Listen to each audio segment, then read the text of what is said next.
AP రాజకీయాల్లో మరోసారి సినీ పంచాయతీ తెర మీదకొచ్చింది. ఈసారి సినీ ఇండస్ట్రీలో ఆధిపత్య పోరుకి ఏపీ అసెంబ్లీ వేదికైంది. బాలకృష్ణ అసెంబ్లీలో వైసీపీ హయాంలో సినీ ప్రముఖులు వెళ్లి జగన్ను కలిసిన ఉదంతాన్ని ప్రస్తావించారు. ఆ క్రమంలో ఆయన చేసిన వ్యాఖ్యలు తీవ్ర వివాదాస్పదమయ్యాయి. అసలు అసెంబ్లీలో ఆ టాపిక్ ఎందుకొచ్చింది? బాలకృష్ణ అంత అసహనం వ్యక్తం చేయడానికి అసలు రీజన్ ఏంటి? గత ప్రభుత్వ హయాంలో చిత్ర పరిశ్రమలోని ప్రముఖులకు అవమానం జరిగిందంటూ బీజేపీ ఎమ్మెల్యే మాజీ మంత్రి కామినేని శ్రీనివాసరావు అసెంబ్లీలో లేవనెత్తిన అంశాలు సంచలనంగా మారాయి. మాజీ సీఎం వైఎస్ జగన్ తీరును వ్యతిరేకించే సమయంలో కామినేని శ్రీనివాస్ చెప్పిన విషయాలు ఇప్పుడు ఏపీ రాజకీయాలను షేక్ చేస్తున్నాయి. జగన్ను విమర్శించాలనే కోణంలో కామినేని కామెంట్స్ పై బాలకృష్ణ రియాక్ట్ అవ్వడంతో అటు రాజకీయాలనే కాదు ఇటు తెలుగు చిత్ర పరిశ్రమను కూడా షేక్ చేస్తున్నాయి.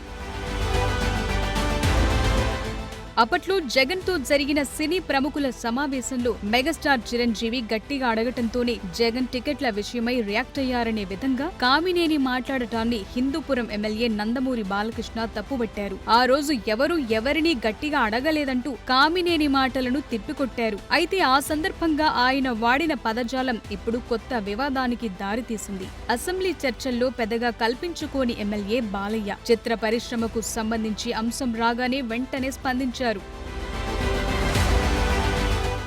మాజీ ముఖ్యమంత్రి జగన్ పై బాలకృష్ణ చేసిన కామెంట్స్ రాజకీయంగా వివాదానికి దారితీశాయి. జగన్ పేరు ప్రస్తావించకుండానే ఆయనపై బాలకృష్ణ సైకో అంటూ తీవ్ర స్థాయిలో ధ్వజమెత్తడం చర్చనీయాంశమవుతోంది. అందరూ ఇండస్ట్రీ కలవడానికి వెళ్ళినప్పుడు సైకో గారిని చిరంజీవి గారు గట్టిగా అడిగితే అప్పుడు ఈయన వచ్చాడంది అబద్ధం.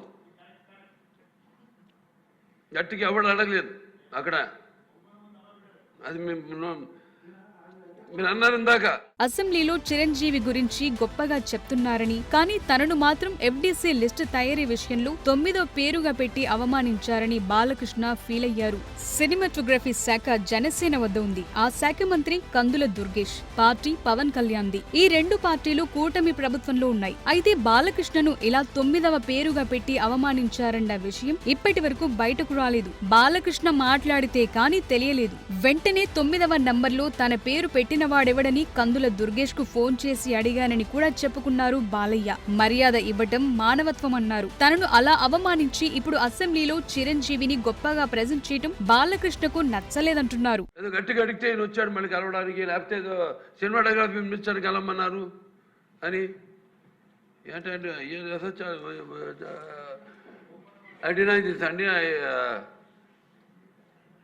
అవి మిగతా ఓకే, అవమానించడం ఆయన ఓకే. ఏదో ఆయన పెద్ద గట్టిగా చెప్తే ఆయన దిగి వచ్చాడంట కలవడానికి, లేకపోతే సినిమాటోగ్రఫీ మినిస్టర్ కలవమన్నా అంట. మనం కూడా నాకు ఇన్విటేషన్ వచ్చింది ఇక్కడ ఫిల్మ్ డెవలప్మెంట్ ఒక లిస్ట్ తయారు చేయమని. నాది 9వ పేరు వేశారు. అది ఎవరో ఈయన నేను అడిగాను కూడా, దుర్గేష్ గారిని కూడా అడిగాను, గౌరవ సినిమాటోగ్రఫీ మంత్రి కూడా అడిగాను నేను, ఎవడో అడిగేసిందని. The respect a human being, even be opposition or us. 9వ పేరు వేశారు.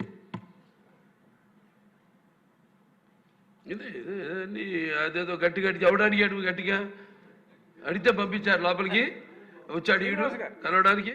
ఈ ఎపిసోడ్ పై అమెరికాలో ఉన్న చిరంజీవి వెంటనే స్టేట్మెంట్ రిలీజ్ చేశారు. దర్శక నిర్మాతల కోరిక మేరకే జగన్ ను కలిశామని, వారు కూడా సాదరంగా ఆహ్వానించారన్నారు. పైగా బాలకృష్ణను ఫోన్ లో సంప్రదిస్తే అందుబాటులోకి అస్సలు రాలేదన్నారు. తాను ఆ రోజు చొరవ తీసుకోవటంతోనే అప్పట్లో ప్రభుత్వం సినిమా టికెట్ల ధరలు పెంచేందుకు అంగీకరించిందని, ఆ నిర్ణయం సినీ పరిశ్రమకు ఎంతో కొంత మేలు చేసిందన్నారు. వీరసింహారెడ్డి సినిమాకైనా, వాల్తేరు వీరయ్య సినిమాకైనా టికెట్ల ధరలు పెరగటానికి కారణమైందని గుర్తు చేస్తూ, తాను సీఎంతోనైనా సామాన్యుడితోనైనా గౌరవం ఇచ్చిపుచ్చుకునే విధానంలోనే మాట్లాడుతానంటూ స్టేట్మెంట్ రిలీజ్ చేసి బాలకృష్ణకు గట్టిగా ఘాటుగానే కౌంటర్ ఇచ్చారు.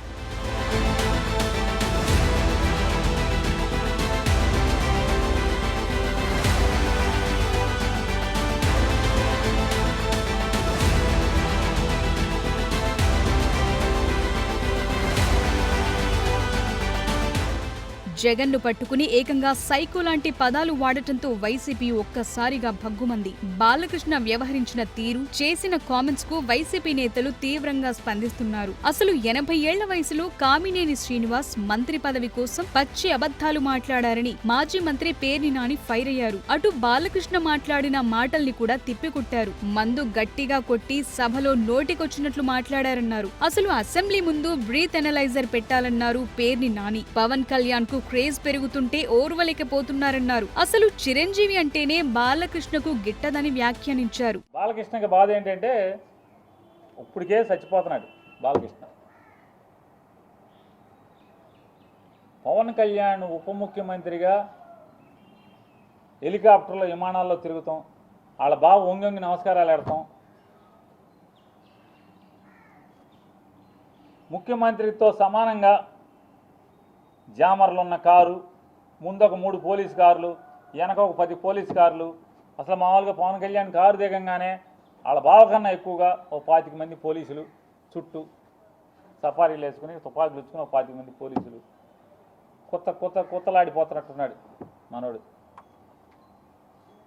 మామూలుగా ఉడుకుతున్న అన్నానికి అడుగుని చెగలేపితే మామూలు పొంగు వచ్చినట్టుగా. మొత్తానికి బాలకృష్ణ ఒక జగన్నే కాదు చిరంజీవి గురించి మాట్లాడటం కూడా చర్చకు దారితీసింది. చిరంజీవి గట్టిగా మాట్లాడింది లేదు అన్నట్లుగా బాలకృష్ణ కామెంట్ చేశారు. దీంతో బాలయ్య టార్గెట్ ఎవరు అన్నది అంతా చర్చకు దారితీస్తోంది. ఇక ఏపీలో ఫిల్మ్ డెవలప్మెంట్ కి సంబంధించి తయారు చేసిన సినీ ప్రముఖుల జాబితాలు బాలయ్య పేరు 9గా ఉందని ప్రస్తావించడం కూడా చర్చనీయాంశంగా మారింది. ఆ ఆహ్వానం తన దగ్గరకొచ్చిందని, తనను 9వ నంబర్లో పెట్టింది ఎవరని బాలయ్య శాసనసభ వేదికగా ఆవేశం వెళ్లగక్కారు. తనకు సీనియర్ గా తెలుగు సినిమా ఇండస్ట్రీకి సంబంధించి గుర్తించాల్సిన తీరులో గుర్తించలేదన్నది ఆయన ఆవేశం వెనుక కారణంగా కనిపిస్తోందన్నారు. ఆ క్రమంలో బాలయ్య కంటే ముందు ఆ లిస్టులో ఉన్న 8 మంది ఎవరు అన్నది కూడా చర్చగా మారింది. చిరంజీవి జనసేనలో లేకపోయినా జనసేన సభ్యులు ఆయన్ను తమ వాడిగానే భావిస్తుంటారు. ఆయన కూడా ఆ మధ్య ఒకప్పటి ప్రజారాజ్యమే ఇప్పటి జనసేన అన్నట్టు మాట్లాడారు. అలాంటిది తమ అధినేత సోదరుడిని టీడీపీ ఎమ్మెల్యే బాలకృష్ణ అసెంబ్లీలో ఏకవచనంలో సంబోధించిన విధానంపై మెగా అభిమానులు, జన సైనికులు సీరియస్ అవుతున్నారు. నిజానికి కొంతకాలంగా టీడీపీ జనసేన మధ్య క్షేత్రస్థాయిలో కొన్ని ఇబ్బందులు, విభేదాలు ఉన్న మాట వాస్తవం. దాన్ని జనసేన, టీడీపీ అగ్రనాయకత్వాలు సర్ది చెప్పుకుంటూ వస్తున్నాయి. అసెంబ్లీ సమావేశాలు ప్రారంభమయ్యాక ఇరు పార్టీల నేతల మధ్య అసెంబ్లీ సాక్షిగా కొన్ని వివాదాలు తలెత్తాయి. టీడీపీ ఎమ్మెల్యే బోండా ఉమా పరిశ్రమలు, పొల్యూషన్ పై మాట్లాడుతూ సంబంధిత మంత్రి పవన్ కళ్యాణ్ అందుబాటులో ఉండటం లేదని అర్థమొచ్చేలా మాట్లాడటం స్వయంగా పవన్ కళ్యాణ్ కే కోపం తెప్పించింది. దీనిపై గట్టిగానే ఆయన సమాధానం చెప్పారు. మరోవైపు TDP senior MLA Gorantla Butchaiah చౌదరికి, జనసేన మంత్రి నాదెండ్ల మనోహర్ కి మధ్య కూడా అసెంబ్లీలో ఇలాంటి సీనియర్ రిపీట్ అయ్యింది. ఇప్పుడు అంతా సర్దుకుంది అనుకున్న సమయంలో ఒకప్పటి పాత విషయాల్ని కామినేని లేవనెత్తటం, దాన్ని బేస్ చేసుకుని బాలయ్య ఆ వ్యాఖ్యలను ఖండిస్తూ చిరంజీవి, జగన్లపై వాళ్ల అభిమానులు, నాయకులు బాధపడేలా మాట్లాడుతూ ఏపీ రాజకీయాల్లో తీవ్ర సంచలనమయ్యాయి. ఇప్పుడు ఈ అంశంపై ఉప ముఖ్యమంత్రి, జనసేన అధినేత పవన్ కళ్యాణ్ ఎలా స్పందిస్తారు అంటూ రాజకీయ వర్గాలు ఆసక్తిగా చూస్తున్నాయి. మరోవైపు ఒకప్పుడు తన అన్నయ్యను అవమానించారంటూ జగన్ పై తీవ్ర ఆగ్రహాన్ని చూపించిన పవన్ కళ్యాణ్ ఇప్పుడు బాలయ్య వ్యాఖ్యలకు ఏం సమాధానం చెప్తారంటూ వైసీపీ నాయకులు కామెంట్స్ చేస్తున్నారు. ఇవన్నీ ఎలా ఉన్నా అసలు ఈ టాపిక్ ఎందుకు మొదలు పెట్టానా అంటూ తలపట్టుకోవటం కామినేని వంతయ్యిందంటున్నారు అనలిస్టులు.